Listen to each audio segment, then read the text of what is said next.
Oh, hello everyone. Today we are going to complete the Unit 2 and Unit 3 combine of PPM, Principle and Practices of Management. So without any delay, let's begin. So first we quickly take our recap what we have discussed in Unit 1. So first Unit 1 states about the management. So we understand what is management, its importance, like we know that then after that some important characteristics of management, then we there are certain levels, basically three levels of management, and functions that we discussed about management, and the Henry Fayol, one of the legend of management, uh, theoretical area. After that we understand why management is been called as a science, art and profession. Then we understand about the managerial roles, like there are informational IID, if you remember, informational, interpersonal, and decisional. After that, we learned about managerial skills and how it is being implemented with the different levels on what priority basis. After that, we know a little bit about coordination, and the next one is emerging trends in management. So this is what we have learned till now. Now we are going to learn about planning. So basically, Unit 2 and Unit 3 is both talking about planning. So I thought, why not to take both of this thing in just one single video. So in this way, we can discuss Unit 2 as well as Unit 3 in combined format. So yeah, that is so without any delay, let's begin. So here we can start. So first is this is the overview of part one. We are going to understand about the nature of planning, like basically what is planning is all about, then the planning process, then the implementation of plans, then the advantages and limitations of plans. Basically, it is quite not that difficult as you can see. Uh, read this. Why study planning in management? Why it is important? Imagine you are running a cafe, you have a great coffee beans, a cozy space, and motivated staff. But if you don't plan how many cups to sell daily, what promotions to run, and how to handle supply shortages, your cafe may fail despite your best efforts. So that's where planning comes in. It's the blueprint of success. Without planning, everything becomes reaction based. Managers keep firefighting problems instead of building a system that prevents them. In short, planning turns dreams into doable actions. We can see that. So, if we talk about the actual definition of planning, here it is. Planning is process. Planning is the process of deciding in advance what to do, when to do, how to do, and who will do it to achieve organizational goals efficiently. So that is what it talks about. It's like a setting your GPS before starting a journey. You decide the route uh, before you start the car. So this is very, I would say, interesting analogy that you can take it as a consideration, because whenever the planning comes in your mind, you should have this two thing very clear. It is a blueprint, and it is also like an works as a GPS for our business. It helps us to achieve our target on what path we have to go forward. So some of the important key features of planning, I would say the planning function, the primary functions of management, it is called as a primary function of management because planning comes first before organizing. Basically, all the other functions are come after the planning. So that is why it has been called as a primary functions of management. It sets the foundation for all the other functions. It is a goal oriented. Okay, I agree. Every plan has a specific purpose, whether it's increasing sales by 20%, launching a new product, or hiring 10 new employees. Everything has been goal oriented. So every plan at each level has been goal oriented. The third is futuristic. Obviously, planning has been forward looking. It's based on forecasting, predicting what the future may look like, and preparing for it. The next one is the decision making process. Yeah, it involves choosing among the alternatives that has been present, what strategy, what budget or method help achieve the best goal. So that is what it is. What are the basic parameters look like? Next is it is a continuous process. Planning doesn't stop once a plan is made. Managers review and revise it as conditions change because it is a dynamic process, I would say. Next is pervasive. Every level of management plans, like top, middle, and lower level, has been covered in this planning.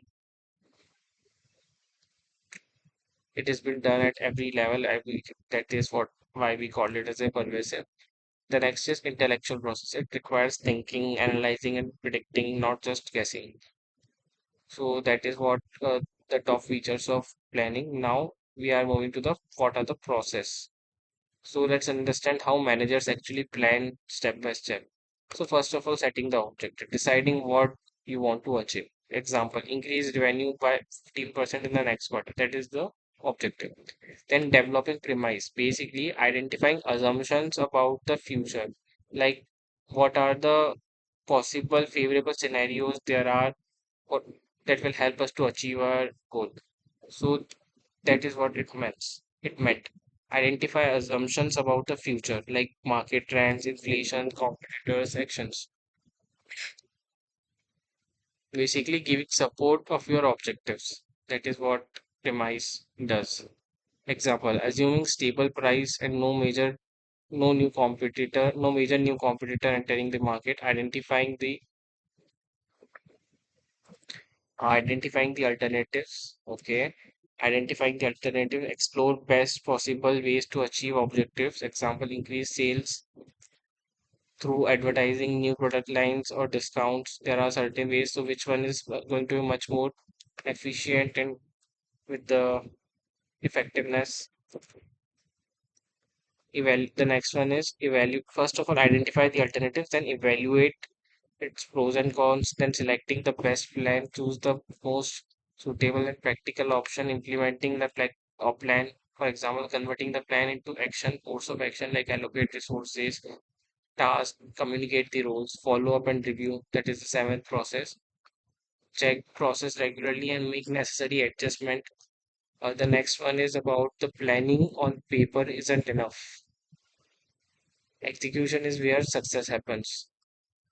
The next one is assigning responsibilities, allocate resources, set deadlines, encourage communication, adapt quickly if something doesn't go as per planned. So these are the process. So what we discussed about what is planning, the actual definition of planning. We discussed about top features of planning. Then we discussed about what are the process uh, with an example. Just remember this example and then go with the flow and write the process because that is one of the easiest way to remember the process.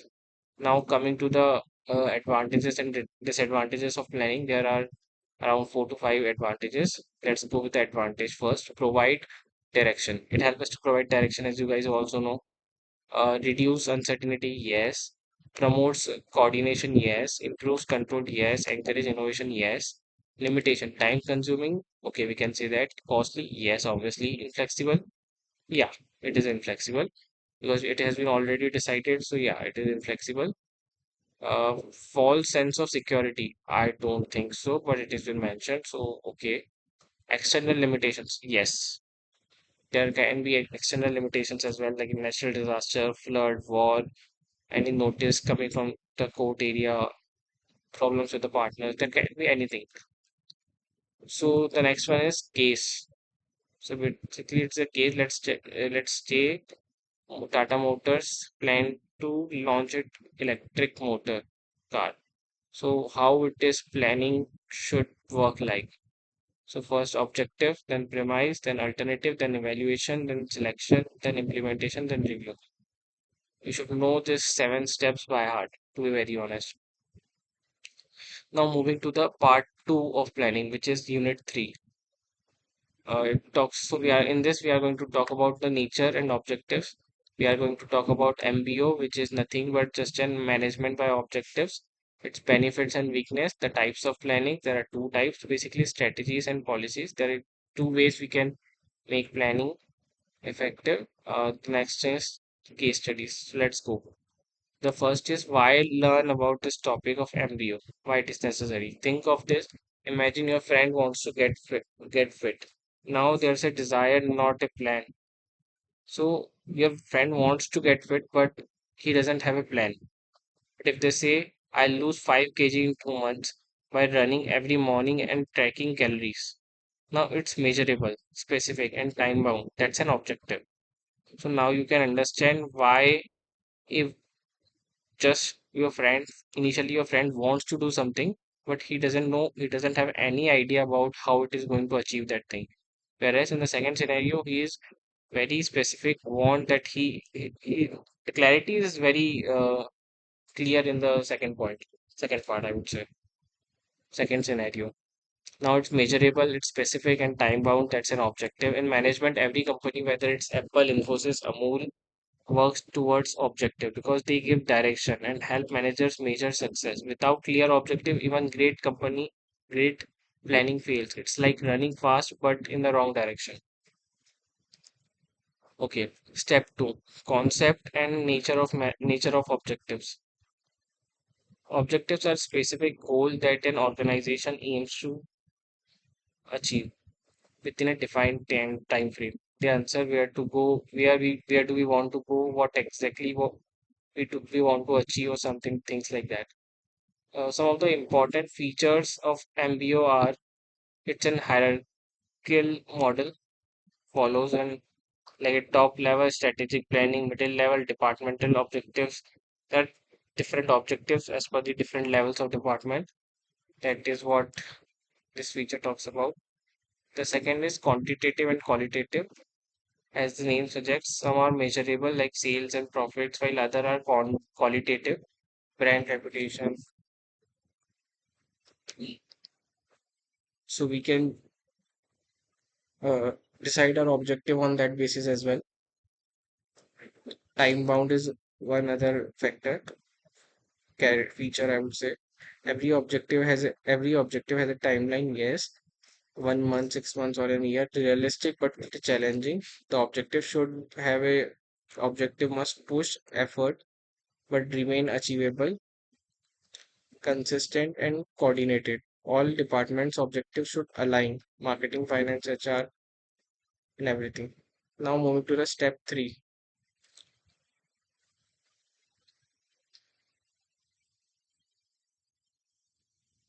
Now moving to the step 3. Concept. It's like saying management by objective is a systematic approach where managers and employees jointly set goals, monitors progress, and evaluate performance based on results. Okay, let's read it once more. Management by objective is a systematic approach where managers and employees jointly set goals. Okay, monitors progress and evaluates performance based on results. Okay, now I got it.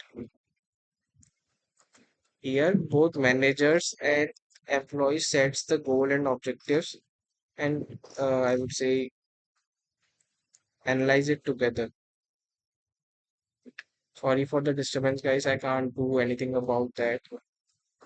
Uh, you have to bear with me with that. I'll make sure next time whenever I sit, I will I will prefer the quiet environment. Make sure of that thing. To check. Okay, moving to the uh, MBO process. Manage. I would say management by objective process. So first of all, again, here are also like the first is setting the objective, setting the departmental goals, discussing and setting individual goals, monitoring progress, performance evaluation, and reward and feedback. Don't forget that. Now, some of the benefits of MBO. I would say the first one is clarity in goals. Yes, sure. The motivation and commitment. Yes. Better coordination. Sure. Improved performance. Yes. I hope that it is clear. There is nothing much for me to explain in this. The meaning, the word itself says its meaning. So let's go to the limitations of MBO. Time consuming, yes, we all know. Basically, the same limitation what we have learned in planning.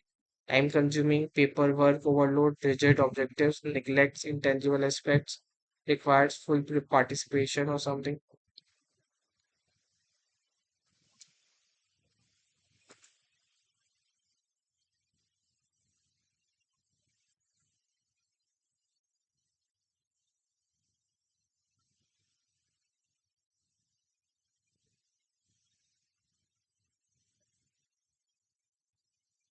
The types of planning, there are basically three types of planning: strategic planning, tactical planning, and then operational planning. Let's study each planning by planning. So first, strategic planning. Levels: top management.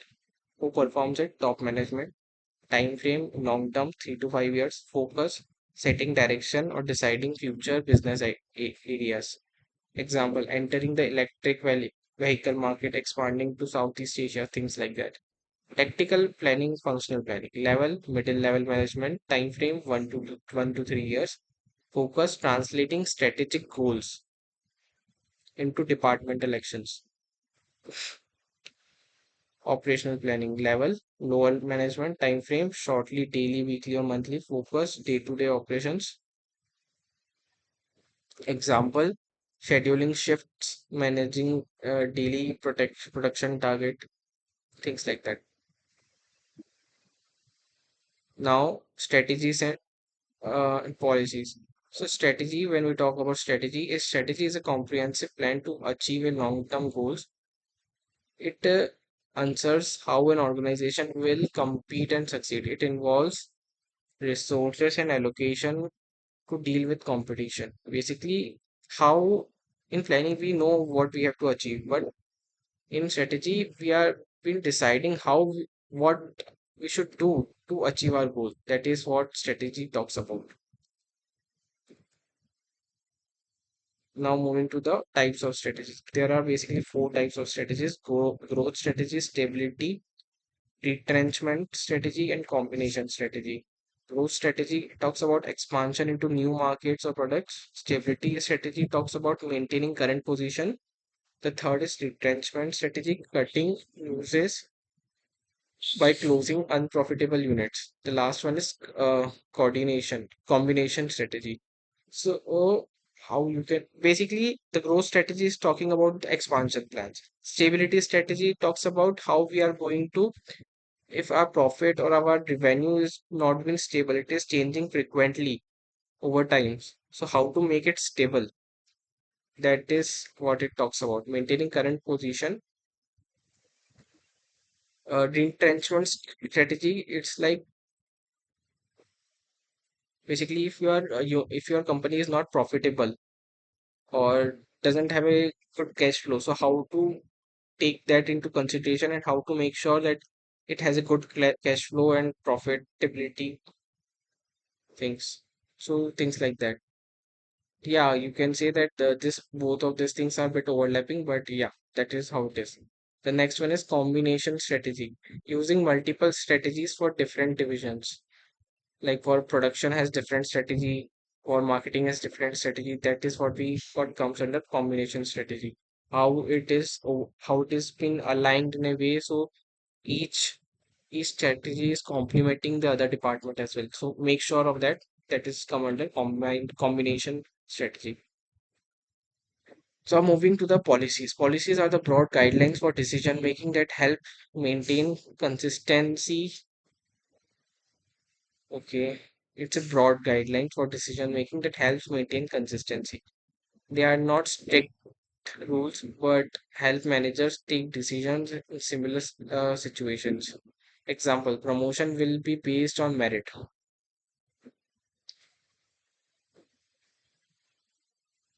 Customers complaint must be resolved in 48 hours. So there are certain guidelines, there has to be certain guidelines that help us to, I would say, easier process of taking a decision. So mostly people get confused between strategy and policy. So there is a tabular representation of it so that you guys can easily read and relate. So in purpose, the strategy has a purpose of long term, whereas policy has a guide. decision making process purpose. The scope here is broad and dynamic, here specific and consistent. Example, okay, entering new market strategy, hiring policy, and pricing policy, things like that. Now, case study, let's take Infosys as a quite quick example. Objective here is improve client satisfaction by 20%. MBO here is managers and employees together set measurable goals, faster project delivery, better communication. So, if I'm not wrong, see again, I am just making basically talking about my own opinion. MBO is nothing but just an more more new version or updated version of planning. That is what I feel. So yeah, we came to the end. So let's quickly discuss what we discuss in Unit 2 and Unit 3. In Unit 2, we study about what is planning, why it is important. We study its features, we study its process, we study advantages and limitations of it. Then we talk about MBO, management by objective, and what is it, how it is different from the planning, little bit different from planning, its features, its I would say process. Planning has a seven-step process, whereas this has a six-step process. Then its benefit, then its limitation, and what are the types of planning? Three types: strategic, tactical, which is functional, and the third one is operational. How it has been performed. Then the next one is strategies and policies. How strategies is different from policies. What are the top four types of strategies? Then there is a case study. Yeah, that is what we have discussed. Now, maybe the next video we are going to learn about decision making. I hope you like this video. If you like it, please click on this like button and put anything on your comment list. If you want to talk to me or any have any doubt, I will definitely reply on it. Thank you.